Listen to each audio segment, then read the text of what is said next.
Bismillahirrahmanirrahim. Assalamualaikum warahmatullahi wabarakatuh. Alhamdulillahirrabbilalamin. Wabihi Waalaikumsalam nasta'in wa ala warahmatullahi umuri wabarakatuh. dunya waddin. Wassalatu wassalamu ala sayyidil mursalin habibina wa maulana Muhammadin wa ala alihi wa sahbihi ajma'in. Radina billahi rabba wa bil islami dina bi Muhammadin nabiyya wa rasulah. Allahumma alimna ma yanfa'una warfa'na wanfa'na bima 'allamtana wa zidna ilma. Rabbi shrah li sadri wa yassir li amri wa hlul 'uqdatam min lisani yafqahu qawli. Allahumma amin. Adik-adik semuanya semoga dalam keadaan sehat walafiat ya. Kita alhamdulillah pada kesempatan sore hari ini di waktu Kuwait dan malam hari di waktu Indonesia diberikan kesempatan oleh Allah Subhanahu wa taala untuk melanjutkan kelas fikih kita ya. Untuk melanjutkan kelas fikih kita. Baik, hari ini atau sore ini, mana ini kok kayak gini? Maaf sebentar ya. Pada sore hari ini kita akan membahas bersama ya materi kita yaitu tentang sholat al-jenazah, sholatul jenazah. Iya. Insya Allah sederhana dan nanti apa namanya di pertemuan ini juga Ustazah akan kasih atau kita nonton bersama ya, nonton bersama cara memandikan jenazah dan juga cara mengkafani jenazah. Namun sebelumnya seperti biasa kita membaca surat Al-Fatihah bersama ya. Baik, di sini ada Abang Hafi. Bang Hafi boleh dipimpin membaca surat Al-Fatihahnya? Kok Hafid? Cuma baca surat Al-Fatihah. A'udzubillahi Yang lainnya ikutin ya. minasyaitonirrajim. A'udzubillahi minasyaitonir. Bismillahirrahmanirrahim. Bismillahirrahmanirrahim. Alhamdulillahi rabbil alamin. Ar-Rahmanir-Rahim. Maliki yaumiddin. Iyyaka na'budu wa iyyaka nasta'in. Kedua iya karena stain. Wa iyyaka nasta'in. Ihdinas sirat. Iya. Siratal ladzina an'amta 'alaihim Siratal ghairil maghdubi mustaqim. 'alaihim waladdallin. Siratal ladzina an'amta 'alaihim ghairil maghdubi 'alaihim waladdallin. Amin. Baik, barakallah Bang Hafiz, terima kasih. Sebelumnya ya, ini di sholat jenazah materi ini ya hanya sedikit ya, hanya sedikit saja. Nanti setelahnya membahas tentang zakat ya. Zakat secara ini aja, secara apa sederhananya. Kemudian baru di sini tentang setelah zakat yaitu tentang puasa. Waktu itu sebenarnya puasa sebelum kita masuki bulan puasa Ramadan tahun lalu kita sudah membahas ya apa namanya bab puasa ya. Habis itu bab haji sederhananya saja baru masuk ke juz atau jilid 3. Ya, jilid 3 di sini dibahasnya apa namanya murojaah sebenarnya. Ya, murojaah mereview pelajaran-pelajaran sebelumnya. Ya, ada tambahannya juga tentang istilah-istilah. Ya, baik. Tapi insya Allah kalau kita sudah apa namanya murojaah sebenarnya ini ya ada tentang air kayak gitu. Sebenarnya sudah Ustazah sampaikan. Jadi ini tinggal murojaahnya yang jilid 3 ini tentang najis, ya kan. Kemudian tentang apalagi istinja, ya. Kemudian tentang apalagi wudhu, ya. Jadi murojaah apa yang telah kita pelajari di jilid pertama dan jilid kedua. Baik. Sholat jenazah ini, nah sebelumnya ini karena ini sebentar, sudah stop share dulu. Sebenarnya di sini ada kitab bagus, ya, namanya Kitab Safinatun Najah. namanya kitab Safinatun Najah. Ini kitab bagus untuk pemula, ya, untuk pemula belajar fikih. Ini sudah lengkap, ada terjemahannya. Jadi apa namanya, bahasa Arabnya, ya, kitab Safinatun Najahnya kemudian disusul dengan terjemahan. Nah, ini sebenarnya bagus untuk kita apa namanya, pelajari. Nah, untuk sholat jenazah atau kitab sholat jenazah ini, ya, kitab Ustazah mau kasih yang ini aja dulu, ya kan, karena ada artinya, langsung ada terjemahannya. Baik, sholat jenazah. Kalau kita mendengar istilah sholat jenazah, berarti sudah apa ya? Sudah ada gambaran ya. Sholat ya sholat, kemudian jenazah berarti yang sudah meninggal. Ya. Nah, di sini kalau di kitab Safinatun Najah ini ya dibilangnya mengurus jenazah. Ya. Jadi mengurus jenazah itu ketika seseorang meninggal atau kita bilangnya mayit atau jenazah, maka yang wajib untuk kita kerjakan, ya, kewajiban bagi seorang muslim, ya, dalam pengurusan jenazah itu ada 4. Oke ya. Yang pertama yaitu memandikannya, ya, kemudian mengkafani, kemudian menyolati, kemudian baru mengkubur. Ya, jadi di sini disebutkan ada 4 perkara atau 4 kewajiban yang wajib dikerjakan oleh, ya, kita sebagai umat Islam terhadap jenazah kaum muslimin, ya, jenazahnya orang Islam. Ya, ada yang meninggal, saudara kita semuslim meninggal, maka kewajiban kita, ya, adalah 4 ini. Baik. Namun sebelumnya adik-adik perlu tahu juga, ini Ustazah share apa yang catatan Ustazah di sini.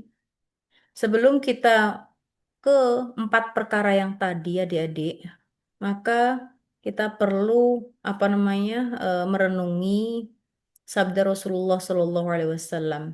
Ya, ini hadisnya pendek, tapi patut kita renungkan. Oke, patut kita renungkan. Apa kata sabda Rasulullah Shallallahu Alaihi Wasallam? Aksiru, ya, aksiru dzikra hadzimil ladzat, yakni al-maut. Ya, kata beliau, perbanyaklah, ya, perbanyaklah apa? Main game apa? Perbanyaklah apa kata Rasulullah? Main game kah? Atau apa namanya, nonton apa kek? Ya, main terus main-main kah? Tidak.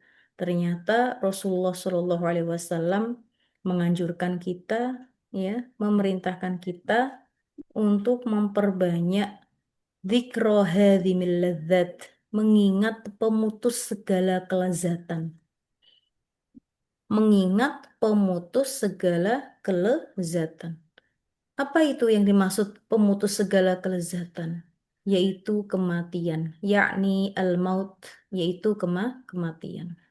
Jadi kita-kita ini adik-adik sebagai umatnya Nabi Muhammad SAW, kita loh diperintahkan oleh Rasulullah, dianjurkan oleh Rasulullah untuk sering-sering mengingat mati. Oke?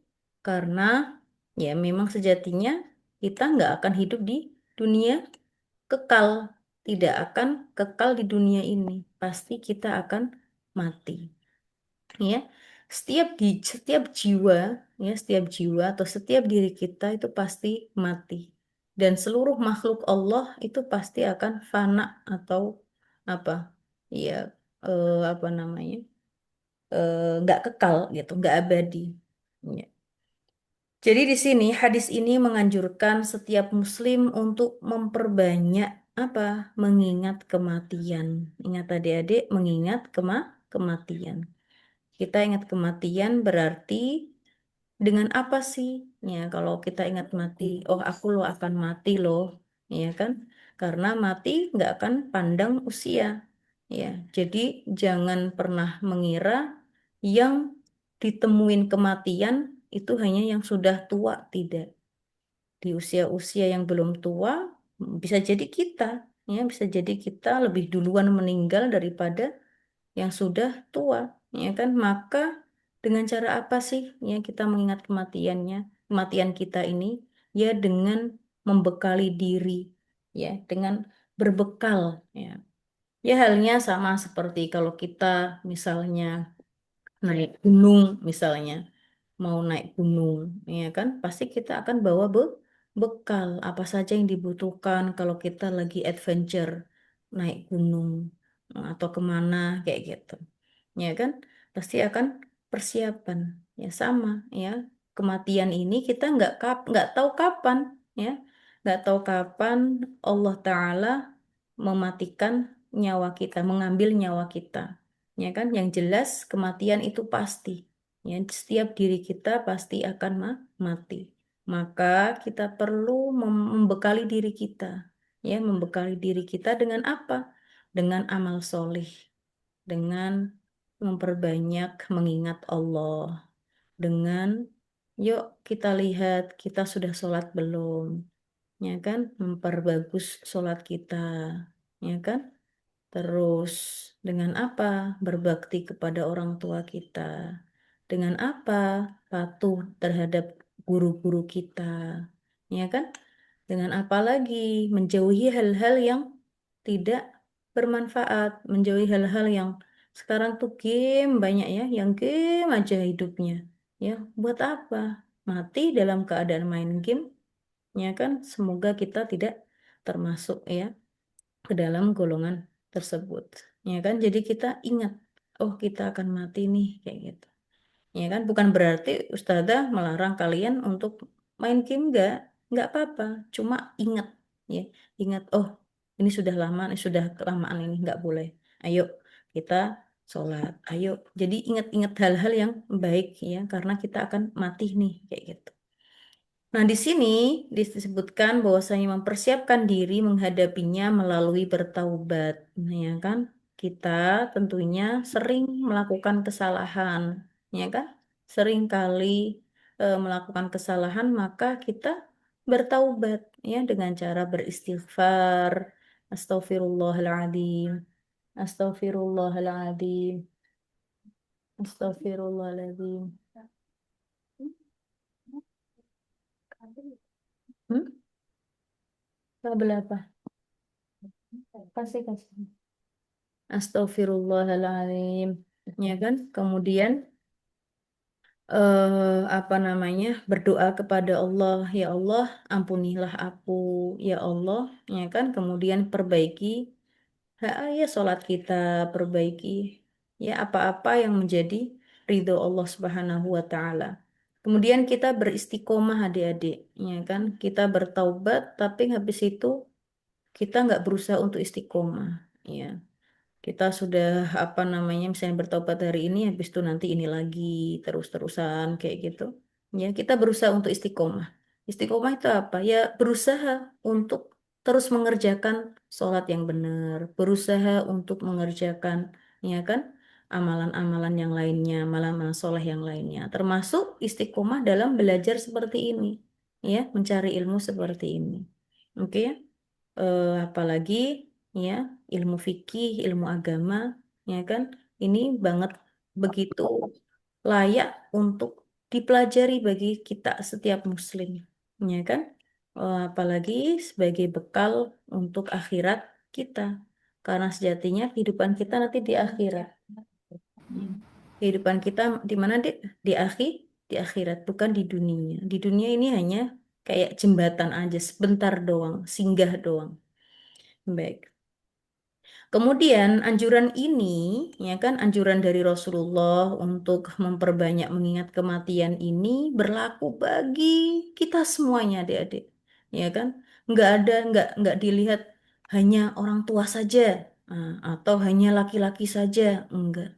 Tapi semua orang, mau yang dia masih muda atau dia yang sudah tua, mau dia dalam keadaan sehat, mau dia dalam keadaan sakit. Berapa banyak orang yang sakit tapi ternyata meninggalnya ternyata lama, belum belum meninggal juga.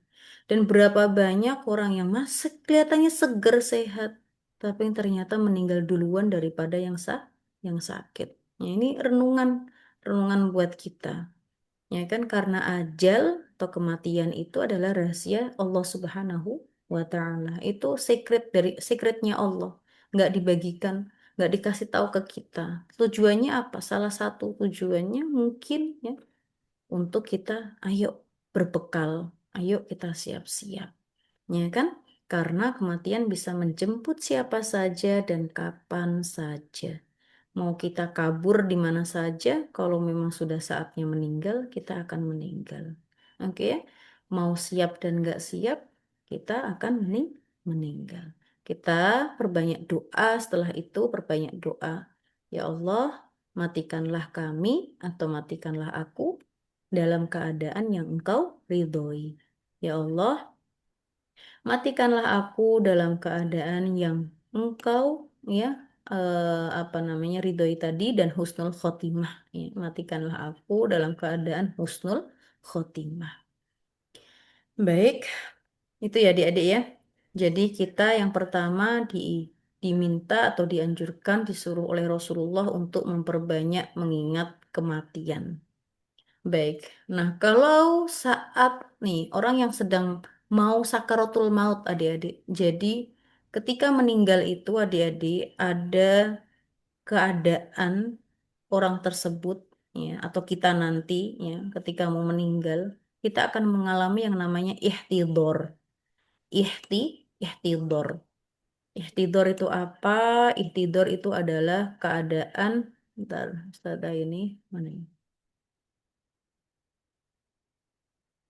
Ihtidor nih ya. Keadaan ketika tanda-tanda kematian itu mulai nampak, ya, baik pada orang yang sakit atau yang mau meninggal, ya. Nah, tapi di sini ya pada orang yang sakit dan sakaratul maut dimulai, oke. Nah, tepatnya yaitu ketika ruh mulai dicabut dari jasadnya. Ya, itu kita ya karena kita belum merasakannya ya, tetapi sebenarnya keadaan ini sakit ya. Sakit, kita akan sakit banget ketika apa namanya ruh kita akan dicabut oleh malaikat. Oke ya, itu namanya ihtidor. Ya. Nah, ketika kita melihat ya seseorang yang sedang mengalami ihtidor ini, maka apa saja sih yang perlu kita lakukan terhadap orang tersebut? Ya. Nah, ini salah satu tujuan kita belajar fikih sholat jenazah ini, ya kan? Agar apa? Agar kita tahu mungkin, ya kan? Ya, orang tua kita, ya kan? Kita bisa melakukannya kepada orang tua kita nanti, atau bagi orang tua ke anaknya, ya kan? Kita tahu apa yang akan kita kerjakan, kita lakukan ketika ada misalnya ibu kita, ayah kita, atau saudara kita, atau teman dekat kita, atau siapa saja yang mengalami ihtidor ini, maka kita mengerti karena sudah mempelajari fikih sholat jenazah, kita tahu bagaimana cara menyikapinya dan memperlakukan apa namanya mereka itu. Ya. Nah, di sini yang pertama yaitu kita dianjurkan atau disunahkan untuk menghadapkannya ke kiblat. Ya. Jadi kalau seseorang muslim sedang memasuki sakaratul maut, maka disunahkan untuk membaringkannya terlebih dahulu, ya kan? Membaringkan, tahu kan dibaringkan? Ya. Dibaringkan, kemudian dibaringkan pada sisi kanannya. Jadi kayak gini loh, kayak apa sih kitanya? Berbaring ke kanan kayak gini. Nah, sisi kanan di sini kayak gini. Oke ya, kemudian diarahkan ke kiblat. Tapi kalau nggak memungkinkan untuk kita baringkan ke posisi di sisi kanan kayak gini, maka ya udah dibaringkan telentang, ya kan? Kemudian wajahnya kita arahkan ke kiblat. Oke ya. Tapi kalau nggak memungkinkan juga ya sudah, ya dibaringkan sebisanya aja. Itu kesunahannya, ya kan? Kemudian juga disunahkan untuk memberinya minum, ya kan? Pelan-pelan ngasih minumnya. Oke ya, dengan air dingin, ya bisa ngasih dengan sendok atau apa dengan kapas, ya kan? Di sedikit-sedikit diteteskan ke mulutnya, kayak gitu. Ya, ala kulihal dihadapkan seorang muslim yang memasuki sakaratul maut atau dalam keadaan ihtidor ini untuk dihadapkan atau dibaringkan dan menghadap ke kiblat. Setelah itu juga disunahkan untuk apa? Mentalkin. ya, membacakannya atau mentalkin, membacakan syahadat atau membacakan kalimat la ilaha illallah, la ilaha illallah. Kita bacakan di dekatnya adik-adik dengan suara yang lembut, ya, nggak keras, nggak dengan bentakan, dengan suara yang lembut. Kita dekatkan di telinganya, kita dekatkan ke wajahnya. Kita bilang la ilaha illallah. La ilaha illallah, ya, tanpa harus memaksa yang sedang sakaratul maut itu untuk mengucap, ayo ucap, enggak perlu, ya. Kita apa namanya bimbing aja, la ilaha illallah, pelan-pelan, oke ya. Rasulullah Shallallahu Alaihi Wasallam bersabda, laqinu mautakum la ilaha illallah. Fa inna man kana akhira kalimatihi la ilaha illallah indal maut dakhalal jannah yauman minad dahr wa in asabahu qabla dzalika ma asabahu. Yang artinya kata Rasulullah, talqinkanlah, yaitu dibacakan la ilaha illallah pelan-pelan, ya. Talkinkanlah orang-orang yang sedang menghadapi kematian di antara kalian, ya, dengan kalimat la ilaha illallah, ya. Butuh adik-adik, orang yang sedang mau meninggal itu butuh untuk kita bimbing. Sesungguhnya siapa yang ucapan terakhirnya saat meninggalnya adalah la ilaha illallah, maka niscaya ia akan masuk surga pada suatu saat nanti. Meskipun sebelumnya ia sempat mendapatkan balasan atas dosa-dosa yang pernah dilakukan. Ya. Nah, kalau misalnya yang jelas, setiap muslim yang akhir hidupnya, akhir usianya, ya, saat meninggal itu membaca la ilaha illallah, dan dia mengimani Allah, ya kan, meskipun banyak sekali dosanya, ya, pasti akan masuk surga. Ya, itu adalah keyakinan kita sebagai umat Islam, ya. Keyakinan kita umatnya Nabi Muhammad SAW, ya. Setiap muslim yang beriman kepada Allah meskipun banyak dosanya pasti akan dimasukkan ke surga. Entah entah berapa, entah kapan itu, berapa lama dia disiksanya karena atas dosanya, tapi pasti akan masuk surga karena masih ada iman, ya. Karena masih ada iman. Ucapan la ilaha illallah, la ilaha illallah. Oke ya? Baik. Jadi di sini ditalkinkan, ya, kepada orang yang sedang menghadapi sakaratul maut. Kemudian juga disunahkan juga untuk apa adik-adik membacakannya surat Yasin, ya kan, membacanya surat Yasin kepada saudara kita atau kerabat dekat kita, ya, atau teman kita yang menghadapi sakaratul maut, untuk kita bacakan Yasin, ya. Iqra'u ala mautakum Yasin. Bacakanlah surat Yasin kepada orang-orang yang sedang menghadapi kematian di antara kalian. Nah, oke ya, tentunya Yasin, surat Yasin ada keutamaannya. Oke. Kemudian berbaik sangka kepada Allah. Ya. Orang yang sedang menghadapi kematian dianjurkan untuk berhusnudzon kepada Allah, mengharapkan ampunannya, serta tetap teguh dalam iman dan tauhid. Makanya dengan cara tadi ditalkinkan, biar yang sedang menghadapi sakaratul maut itu, ya, apa namanya ya, kayak berhusnudon, untuk bisa berhusnudon kepada Allah, berbaik sangka. Ya Allah, ampunanmu. Ya Allah, apa namanya, rahmatmu. Ya Allah, seperti itu. Ya kan? Kita sampai kapanpun kita harus atau wajib berbaik sangka kepada Allah Subhanahu wa Ta'ala, meskipun kita sedang dalam keadaan sakaratul maut. Oke ya? Apapun keadaan kita, kita wajib berbaik sangka. Adik-adik tahu kan berbaik sangka? Hmm? Berbaik sangka? Tahu, Ustazah. Tahu kan? Ya. Tahu, Iya. Ustazah. Iya. Eh, Tahu, Ustazah. kakak Lulu, kakak Lulu.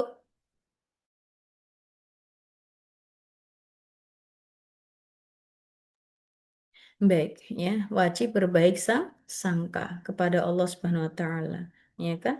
Jangankan kepada Allah, kepada sesama saudara pun, sesama teman, kita harus berbaik sangka juga, ya kan? Ya, ya. Misalnya, misalnya maaf, ya kan, di WhatsApp, kemudian nggak dibales-bales, ya. kita berbaik sangka aja. Oh barangkali sibuk, oh barangkali dia belum tahu ada ini, ada WhatsApp dari aku. Oh barangkali, ya banyak berbaik sangka. Jangan terus apa ya, nggak dibales, ih si ini, ih nggak bales-bales, ih mesti ini, kayak gitu. Berburuk sangka tidak diperbolehkan. Oke, kita diminta untuk berbaik sangka kepada sesama, pada sesama manusia diperintahkan untuk berbaik sangka, apalagi kepada Allah Subhanahu wa Ta'ala, Tuhan yang menciptakan kita. Dari sini insya Allah jelas ya adik-adik. Mohon responnya, raise hand-nya.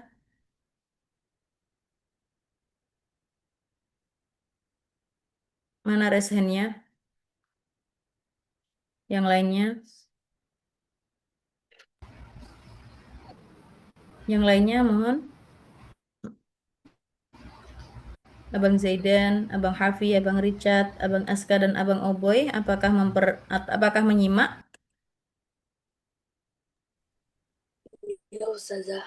Iya, Abang Aska menyimak, Abang Aska, Abang Zaidan, Kak Mariam, Kak Wafika, raise hand-nya biar Ustazah tahu kalau ini sudah menyimak, benar-benar menyimak.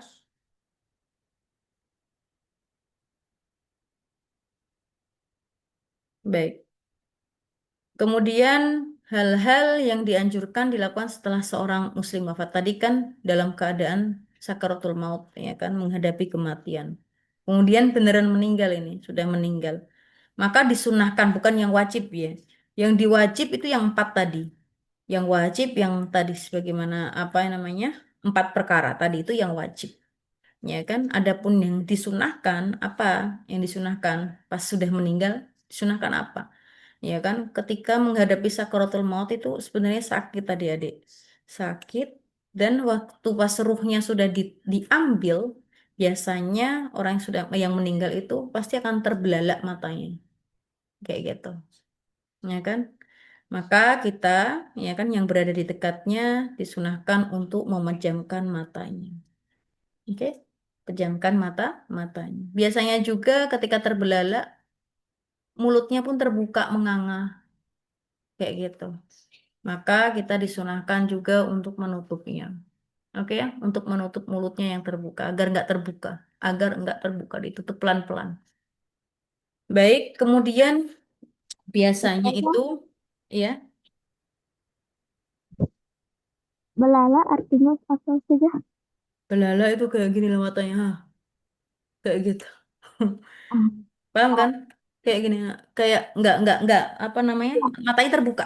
Terbukanya nggak terbuka seperti biasa, Kak Zara.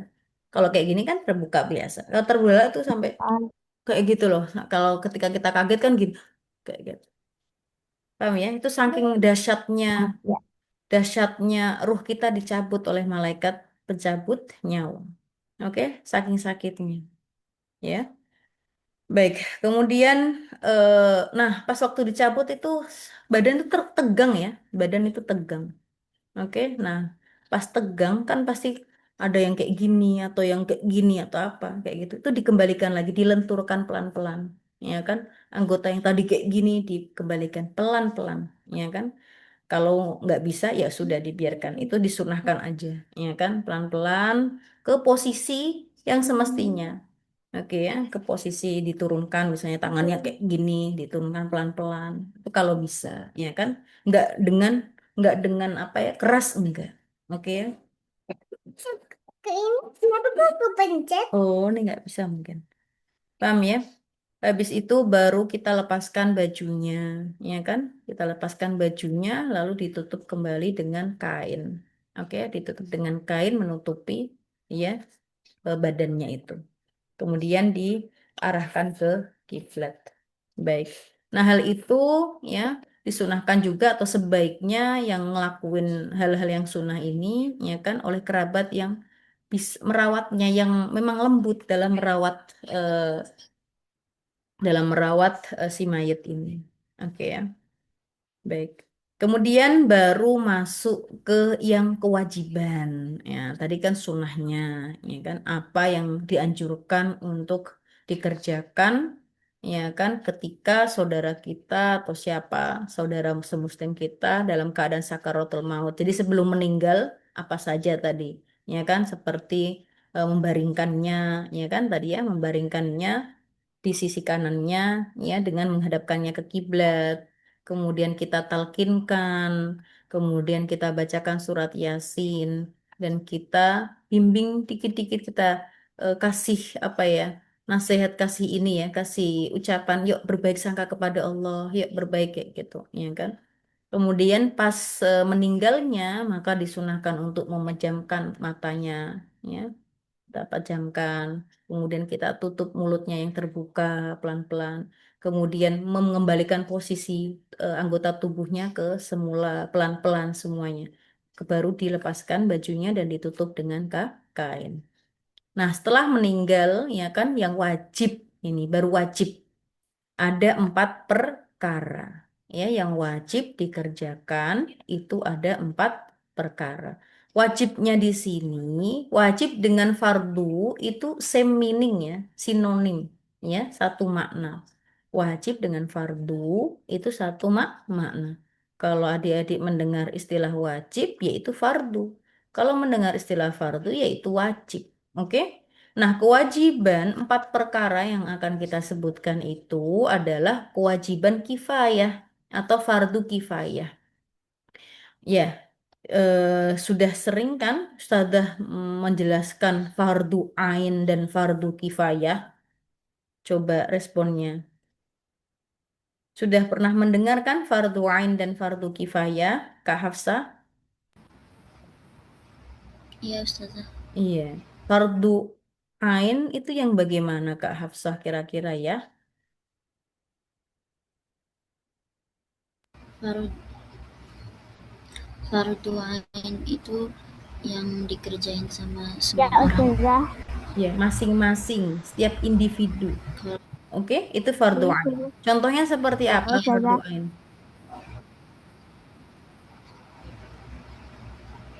Sholat wajib, Ya, sholat fardu, sholat 5 waktu. Oke, itu fardu ain. Oke, contohnya apa lagi? Puasa, Ramadan. Oke, puasa rumah. iya, puasa Ramadan itu fardu ain.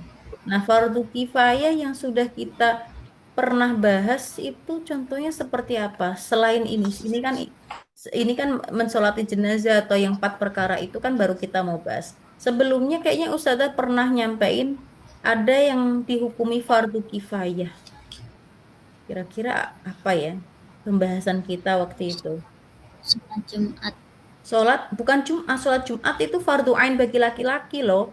Fardu ain bagi laki-laki muslim baligh ya kan, kemudian apa tidak dalam keadaan safar, itu fardu ain bukan fardu kifayah kalau sholat Jumat. Mendekati sholat Jumat apa? Sholat jamaah. Oke ya? Jamaah. Ya, bedakan sholat Jumat dengan sholat jamaah. Oke ya? Ya, sholat jamaah untuk yang fardu ainnya. Sholat subuhnya, oh iya, sholat subuhnya itu, ini minum, ini nih. Sholat subuhnya itu fardu ain. Tapi ketika melakukan sholat berjamaah, sholat subuh dengan berjamaah, nah sholat berjamaahnya itu fardu kifah, kifayah. Bisa difahami ya, Kak Afsah dengan yang lainnya? Ya, Iya. Oke, nah kemudian disunahkan juga, nah kan tadi diwajibkan fardu kifayah, tadi tadi fardu ain. Sekarang yang fardu kifayah tadi artinya apa, Kak Hafsah? Tadi kan fardu ain tuh. Sekarang fardu kifayah, kita udah tahu contohnya fardu kifayah, contohnya seperti sholat berjamaah. Oke, nah arti sendiri dari fardu kifayah bagaimana? eh, dikerjain sama Sebagian, sa- sebagian orang itu sebagian ya ketika wajib, Ya, sebagian ketika kewajiban itu dikerjakan sebagian orang, maka yang lainnya Yang tidak mengerjakan gugur atau dosa, gugur dosanya, nggak berdosa. Kalau sudah ada yang ngerjain. Oke? Gampangannya kewajiban itu loh, Ustazah, kalau sudah ada yang sebagian ngerjain, ya udah yang lain yang nggak ngerjain, gugur dosanya. Tapi kalau nggak ada satupun yang ngerjain, maka seluruhnya berdosa. Oke ya?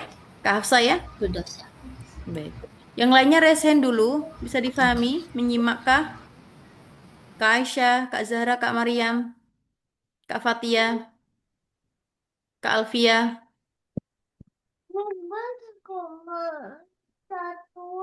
Oke, nanti habis ini. Nih. Adik ini pakai ini nih. Oh, ini bisa ini. Udah. Iya udah nih. Pakai internet. Dah. Sambil bubuk. Baik. Sekarang masuk ke sabar. Sabar loh. Nih. Coba yang mana? Yang pertama yaitu memandikan jenazah. Jadi memang harus berurutan ya. Ya nanti lo dek mau yang mana dek? Oh, ini nih. Ya. Ya sebentar, Mami mau ini dulu. Bentar lagi selesai. Baik, yang pertama yaitu memandikan jenazah. Ya, setelah meninggal, maka kewajiban kita yang pertama kali adalah memandikan jenazah. Paling tidak nih, jadi ada dua cara nih. Cara yang pertama itu adik-adik, ya, itu cara yang at least dikerjakan. At least ketika memandikan harus seperti ini, paling tidak. Oke ya, paling tidak harus seperti ini mengerjakannya. Apa? Paling tidak bagaimana? Nih, paling tidak minimal tuh at least, ya kan? Paling tidak sudah dianggap memenuhi makna memandikan jenazah dan menggugurkan kewajiban. Caranya paling tidak yang pertama najisnya dibersihkan dulu, ya kan? Jadi ketika meninggal itu, ya keluarin kotorannya dulu, ya kan? Atau kalau enggak, pokoknya yang ada najis-najisnya dihilangkan terlebih dahulu, dibersihkan. Baru habis itu dibasuh seluruh tubuhnya dengan air. Seluruh tubuhnya paling tidak terkena air. Dah, itu paling at least memandikan jenazah. Ya, insya Allah bisa difahami ya. Ya, itu cara yang pertama, paling tidak. Tapi kalau mau cara yang sempurna, yang lebih sempurna, yang sesuai ajaran Rasulullah, yang sesuai tuntunan Rasulullah, ya kan? Ada cara-caranya. Ya, ada cara-caranya. Tapi yang cara pertama itu paling tidak kayak gitu. Kalau ada bagian tubuh yang nggak terkena air, maka nggak sah itu mandinya. Oke, jadi paling tidak seluruh bagian tubuh itu terkena air. Setelah yang sebelumnya dibersihkan najisnya terlebih dahulu. Oke ya. Baru kalau kita mengikuti yang sunnah sesuai tuntunan Rasulullah, maka mengikuti cara yang kedua. Bagaimana itu? Maka yang pertama, jenazah itu ditaruh di atas tempat yang agak tinggi seperti papan atau sejenisnya. Kalau di Arab di sini itu sudah ada tempat pemandian jenazah. Jadi sudah punya tempatnya. Oke ya. Kalau kita kan masih kalau di sini apalagi di kampung masih pakai apa ya kayak papan kayak gitu ya papan ya kemudian ditaruh dan mandiinnya kalau di kampung tuh masih di rumah masing-masing di depan rumah masing-masing Bu ya biasanya kayak gitu oke nah tentunya auratnya ditutup ya dengan kain ya dengan kain atau baju pokoknya ditutup tidak boleh terlihat. Kemudian baru jenazah tersebut sedikit didudukkan ya, sedikit disandarkan. Jadi di sini kalau memandikan jenazah itu biasanya nggak cukup satu orang, ya kan? Biasanya ya dua atau tiga atau empat ya untuk membantu gerakannya pemandian itu. Didudukkan sedikit, kemudian disandarkan, ya kan? Kepalanya ditopang, ya kan? Di apa ya? Maksudnya ada yang megang, ya, ada yang megang bagian ininya, belakangnya ini. Kenapa? Ya kan, karena ini nanti diusap dulu, setelah itu diusap dulu perutnya pelan-pelan, agak sedikit ditekan, ya kan? Biar apa? Ya kan, biar kotoran yang ada dalam perutnya itu keluar pelan-pelan sedikit-sedikit, ya kan? Kemudian baru di bersihkan ya. Kemudian baru dibersihkan. Tentunya yang memandikan pakai sarung tangan, pakai masker, pakai apa yang ditaruh di sini ini, selemek ya, pakai celemek ya kan kayak gitu. Ya, biar nggak terkena najisnya, biar ya nggak terkena najisnya atau nggak tertular. Mohon maaf kalau ada penyakitnya kayak gitu ya. Ya, ala kulihal, kalau sudah selesai itu baru diwudukan. Diwudukan seperti wudunya orang hidup, ya, diwudukan. Baik, kemudian kalau sudah itu baru kepalanya dan wajah jenazah itu dibasuh atau dicuci ya, dikeramas dengan sampo, ya kan, sampo atau ya apalah ya kan bahan pembersih ya kan untuk kepalanya, untuk wajahnya, rambutnya juga setelah itu setelah disampo disisir. Oke, kalau rambutnya panjang, kalau untuk perempuan dan panjang lebat ya bisa diikat ya diikat dengan 3 kepang ya dengan 3 kepang kalau enggak ya enggak apa-apa itu sunahnya aja ya kalau enggak lebat ya enggak usah kayak gitu kemudian setelah itu bagian nanti kita tonton bersama ya tonton bersama cara memandikan jenazah kemudian tubuh sebelah kanan nah disunahkan itu saat membasuh saat membasuhnya itu bagian yang kanan dulu yang dibasuh ya kan tadi kan sudah kepala nih dari sampo wajahnya juga sudah dibersihkan ya kan sekarang kan tinggal badannya dulu yang diguyur itu yang bagian kanan dulu ya yang bagian kanan dulu diguyur oke sudah dari atas ke bawah kemudian disisihkan gini diiringkan karena bagian yang belakang kan belum terkena air diiringkan kenapa karena harus diguyur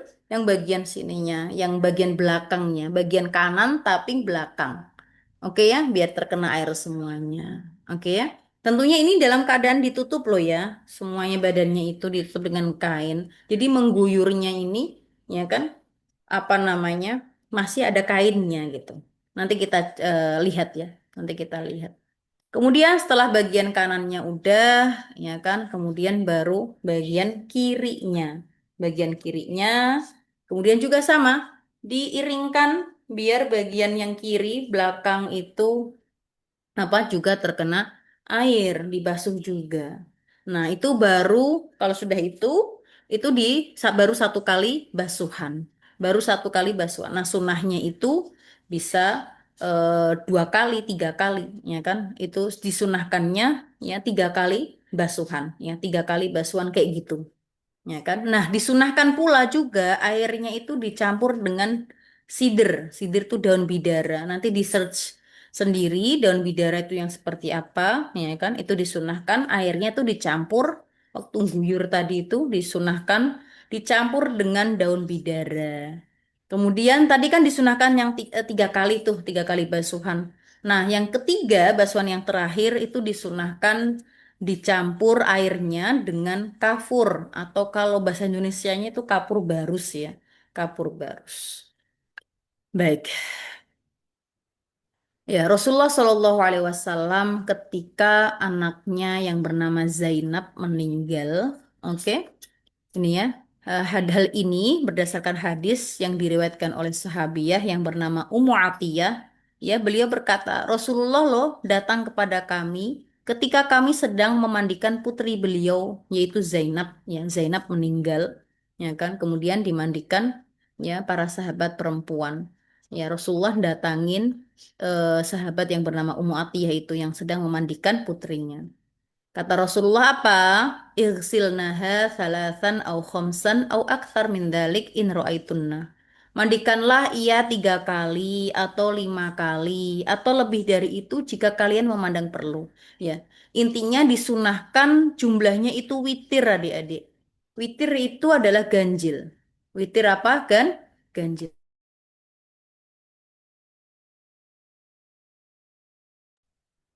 Witir itu kan ganjil. Oke, jadi disunahkan 3 kali, paling tidak sekali. Tadi ya, yang at least dibasuh semuanya. Sekali itu paling tidak. Tapi kalau mau sunahnya, maka dibasuh sebanyak apa bisa 3 kali, 5 kali, 7 kali. Yang dilihat sekiranya ini sudah cukup. Oke, gini. Kalau masih belum kelihatannya ini masih belum ini kayak gitu, maka ya dibasuh lagi, ya kayak gitu. Tapi jumlahnya witir atau ganjil. Dengan air dan daun bidara, ya memang Rasulullah SAW menyebutnya daun bidara, ya. Jadi air tersebut dicampur dengan daun bidara atau sidir bahasa Arabnya. Nah, pada basuhan terakhir campurkanlah dengan kafur. Kafur itu kalau bahasa Indonesianya kapur barus, ya. Nanti di search sendiri. Mulailah dari bagian tubuh sebelah kanan. Jadi yang dibasuh itu adalah bagian tubuhnya yang sebelah kanan terlebih dahulu. Itu sunnahnya. Oke? Dan bagian-bagian yang biasa digunakan untuk berwudu. Baik, oke ya. Kenapa sih kok kok kita dianjurkan untuk memandikan jenazah? Ya, tentunya sebagai bentuk penghormatan, ya, penghormatan terhadap si mayit. Masya Allah ya. Jadi memang manusia itu, kita itu, ya, yang sebagai makhluk Allah yang bernama manusia, itu benar-benar dimuliakan oleh agama kita. Jadi kita ini manusia, ya kan dimuliakan oleh agama Islam. Allah memuliakan kita loh, ya kan? Manusia itu benar-benar makhluk Allah yang mulia, ya kan? Sampai mati pun itu pun juga ya menjadi kewajiban bagi umat Islam, bagi orang lain yang belum meninggal untuk memandikannya. Karena memuliakan, menghormati ya jenazah tersebut. Kalau masih ingat adik-adik, ada najis itu salah satunya adalah bangkai. Nah, bangkai kan itu manusia. Tapi yang tidak najis ya dari bangkai yang nggak najis tuh hanya ada dua. Yang pertama manusia dan yang kedua yaitu belalang. Ya, dari maaf belalang dan ikan ya maksudnya itu. Ya. Nah, manusia walaupun sudah bangkai pun itu nggak dihukumi najis. Ya karena apa? Karena memang manusia adalah makhluk Allah yang dimuliakan. Ya kan? Makhluk Allah yang dimuliakan sehingga kita wajib bersyukur ya. Alhamdulillah Allah ciptakan kita, Allah kehendaki kita untuk ya diciptakan sebagai manusia. Baik ya. Baik, di sini mungkin sampai sini dulu untuk materi kita. Kita lihat dulu cara memandikan jenazah. Ya, mana tadi? Nah, ini kelihatan nggak di sini yang sudah share? Ya Ustazah. Kita perhatikan bareng-bareng ya. Ini ada berapa? Cuma 9 menit aja. Setelah itu kita tutup. Baik. Tata cara memandikan jenazah laki-laki. Assalamualaikum warahmatullahi wabarakatuh, sahabat muslim hafidhakumullah. Kewajiban orang yang masih hidup terhadap orang muslim yang meninggal meliputi: 1. Memandikan, 2. Mengafani, 3. Menyalati, dan 4. Mengubur. Hukum keempat hal tersebut adalah fardu kifayah. Fardu kifayah adalah apabila ada salah seorang yang sudah melaksanakannya, maka gugurlah kewajiban muslim yang lain. Memandikan jenazah adalah fardu kifayah yang pertama kali dilakukan dalam proses pemulasaraan jenazah. Selain orang yang mati syahid di dalam peperangan, semua umat muslim yang meninggal harus dimandikan. Sahabat muslim hafidhakumullah, berikut ini adalah daftar orang-orang yang paling berhak memandikan jenazah laki-laki yang belum mempunyai istri. 1.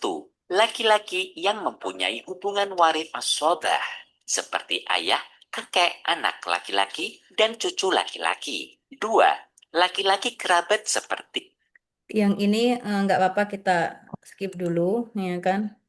Karena kita belum membahas tentang mahram. Oke? laki-laki yang mempunyai hubungan kerabat yang tidak mahram. Maka yang berhak memandikan adalah perempuan yang cara yang bisa dilakukan Nah, dalam ini. memandikan jenazah. Nah, dari Ulama sini. berpendapat ada Iya. dua cara yang bisa dilakukan dalam Nah, dari para sini, ulama dari sini. berpendapat ada dua cara yang bisa dilakukan dalam memandikan jenazah, yaitu cara minimal dan cara paling sempurna. Syekh Salim bin Sumair al-Hadrami dalam kitab Safinatun Najah menyatakan bahwa standar minimal dalam memandikan mayit adalah dengan meratakan air ke seluruh anggota tubuhnya. Dr. Mustafa Al-Khin dalam kitab Al-Fiqhul Manhaj menjelaskan cara memandikan mayit secara ringkas, yaitu pertama, menghilangkan najis yang ada di tubuh mayit. Kedua, menyiramkan air secara merata ke tubuhnya.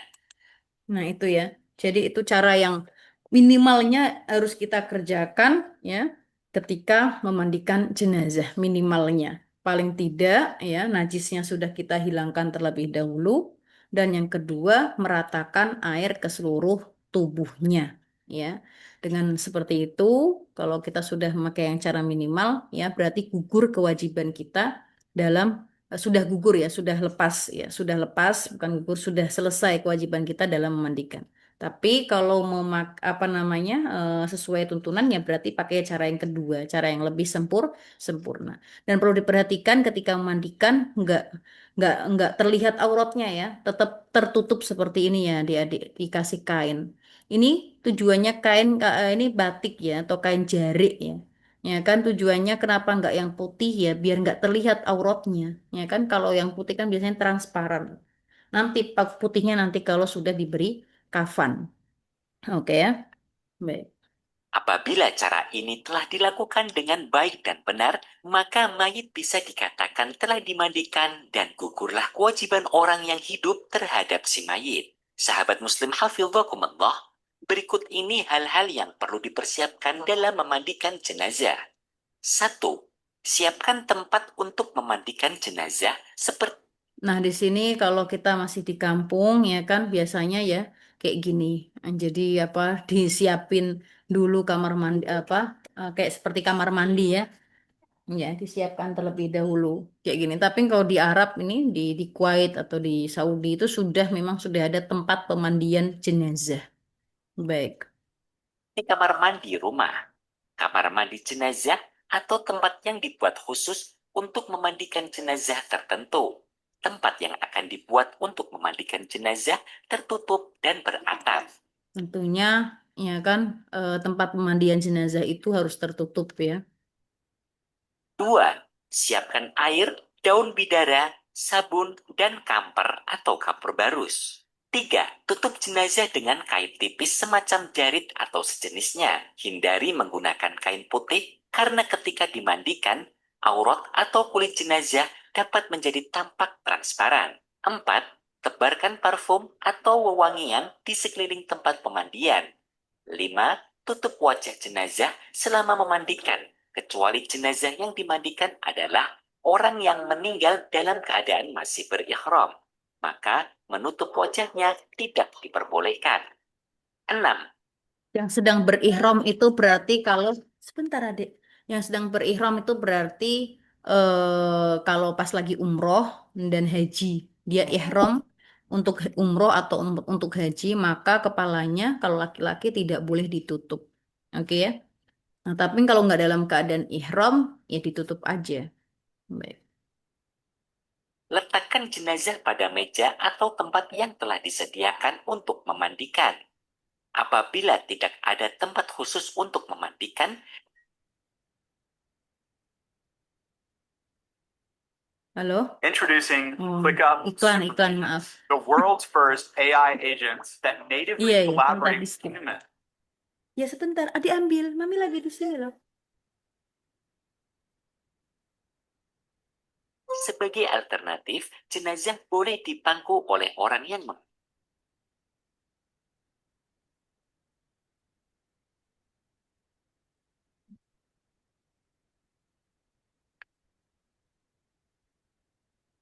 Halo? memandikan.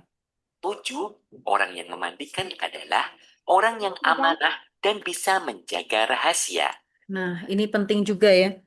Ketika memandikan jenazah, maka harus orang tersebut itu yang bisa menjaga rahasia. Karena kita nggak tahu ya, ketika kita meninggal itu apa yang terlihat aib dari kita. Kalau yang memandikan kita itu nggak amanah, bisa dikasih tahu ke orang-orang disebarluaskan. Naudzubillah ya. Begitupun kita nanti kalau misalnya kita memandikan jenazah siapapun, kita harus sebisa mungkin menjaga rahasia saudara yang atau jenazah tersebut.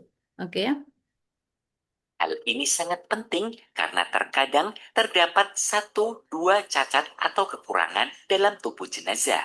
Supaya tidak bocor, maka yang memandikan adalah orang yang bisa menjaga informasi tersebut. 8. Selain orang yang berkepentingan untuk memandikan, dilarang masuk area pemandian. Hal-hal yang harus dilakukan sebelum memandikan jenazah. 1. Gunakan alat pelindung diri sebagai antisipasi penyebaran penyakit yang diderita oleh jenazah yang tanpa disadari oleh keluarga maupun orang yang memandikan. Nah, ini tadi yang Ustazah bilang celemek ya, pakai celemek.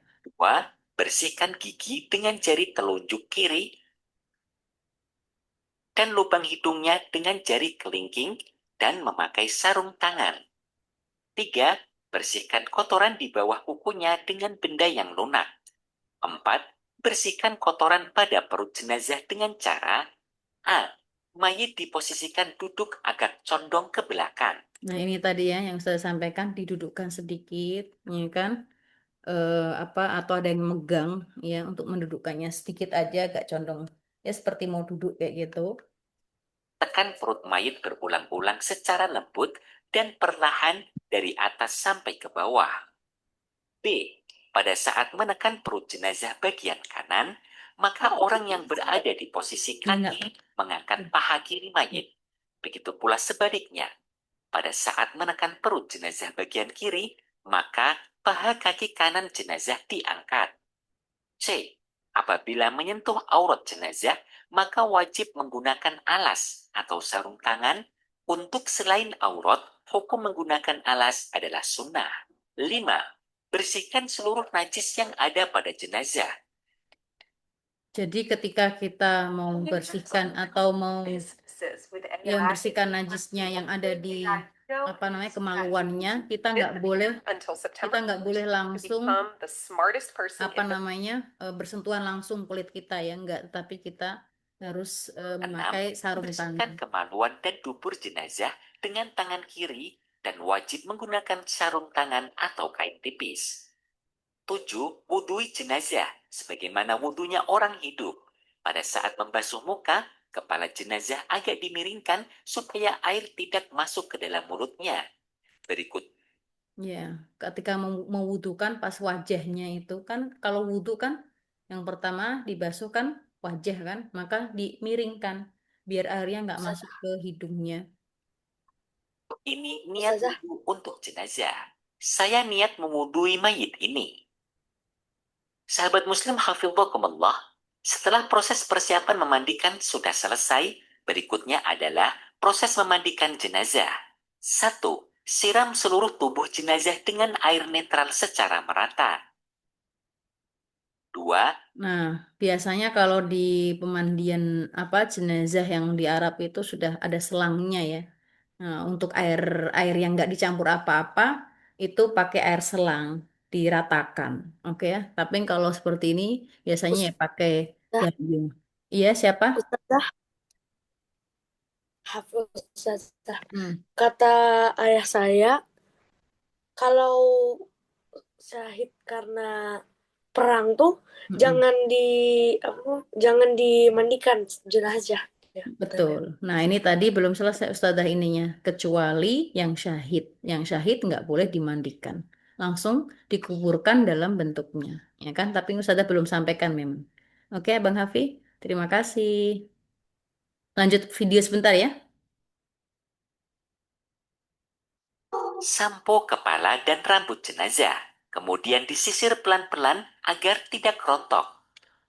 Kemudian bilas. Apabila terdapat rambut yang rontok, maka wajib dikubur dan sunnah memasukkan rambut yang rontok ke dalam kain kafan bersama jenazah. 3. Siram seluruh tubuh jenazah dengan air yang telah dicampur dengan sabun.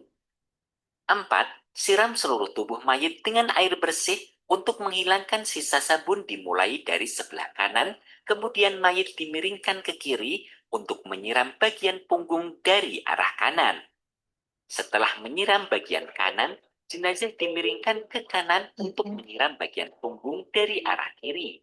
Saat memiringkan jenazah ke kanan, mulailah dengan mengangkat kaki kirinya, kemudian dinaikkan di atas kaki kanan. Begitu pula sebaliknya, pada saat akan memiringkan ke kiri, maka kaki kanan ditaruh di atas kaki kiri terlebih dahulu. Baru kemudian tubuhnya menyusul dimiringkan. 5. Menyiram jenazah dengan air yang telah dicampur dengan daun bidara. 6. Siram seluruh tubuh mayit dengan air yang dicampur sedikit kapur barus. Sahabat muslim hafidhakumullah, terjadi perbedaan urutan penyiraman antara satu tempat dengan daerah lain. Namun pada prinsipnya dalam memandikan jenazah adalah meliputi 3 hal berikut, yaitu 1. Membersihkan, 2. Mewangikan, 3. Mengawetkan.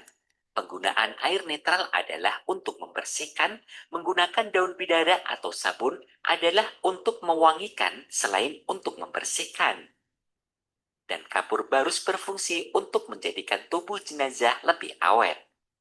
Sahabat muslim hafidhakumullah, demikianlah tata cara memandikan jenazah. Semoga Allah selalu meridhoi kita dalam menjalankan semua ibadah.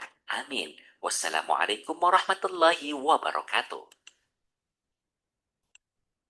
Ya, jadi seperti itu adik-adik, tata cara memandikan jenazah. Ya, intinya ada 2 cara, cara yang minimal paling tidak ya, biar gugur kewajiban memandikan jenazah itu paling tidak ya diguyur seluruh tubuhnya dengan air, ya. Kemudian sebelumnya dibersihkan najisnya terlebih dahulu. Nah, cara yang sunnahnya lebih sempurnanya yang sesuai tuntunan Rasulullah yang tadi yang kita apa namanya saksikan bersama, kita lihat bersama, oke ya. Baik, adapun yang tadi Abang Hafi sampaikan yang untuk syahid memang ya kan kalau syahid dalam peperangan ya ikut ikut peperangan ya perang medan tempur ya kan melawan orang-orang kafir ya kan kayak zaman dulu ya Rasulullah dulu ya kan banyak peperangan ya kan. Nah, ketika gugur atau meninggal dalam medan tempur membela agama Islam maka meninggalnya meninggalnya itu berarti syahid. Nah, orang yang syahid, maka yang meninggal dalam keadaan syahid, maka tidak boleh dimandikan. Ya udah langsung dikubur dan nggak perlu dikafani. Ya udah sesuai dengan apa yang dibawanya. Baik, wallahu taala alam bisawab. Terima kasih atas perhatiannya. Mohon maaf bila ada salah kata. Mudah-mudahan apa yang kita pelajari malam ini atau sore hari ini bisa menjadikan kita merenung lebih banyak, apalagi tentang kematian. Ya kan? Kalau sudah meninggal kayak gitu, kita bisa apa? Ya kan? Tidak ada yang bisa menolong kita selain amal soleh yang telah kita lakukan di dunia. Baik adik-adik, terima kasih ya. Insya Allah bertemu depan apa pekan depan, insya Allah kalau tidak ada halangan. Ustazah mohon maaf. Kemudian akhirul kalam. Wassalamualaikum warahmatullahi taala wabarakatuh. Waalaikumsalam warahmatullahi wabarakatuh.